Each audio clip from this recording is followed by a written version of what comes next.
पाकिस्तान के शिमाल में वाक़ कराकोरम के पहाड़ों के दामन और मगरबी हिमालय के ऊंचे पहाड़ों के दरमियान एक मैदानी इलाका है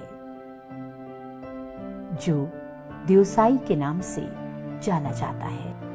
केटू की बुलंद चोटी इस इलाके में नुमाया है और इसके जनूब मगरिब में देवसाई का ये मैदानी इलाका है जो दुनिया में बुलंदी के एतबार से दूसरे नंबर पर है। इस इलाके के पहाड़ों के दरमियान से दूर शिमाल मशरिक की जानिब मशहूर ज़माना नांगा पर्वत की झलक देखी जा सकती है।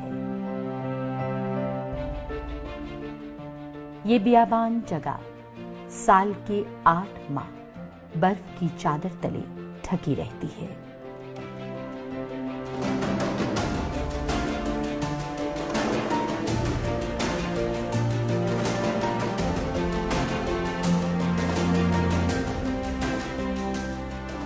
बेइंतहा सर्दी के बावजूद ये मैदान बंजर नहीं है, बल्कि यहाँ जिंदगी पाई जाती है।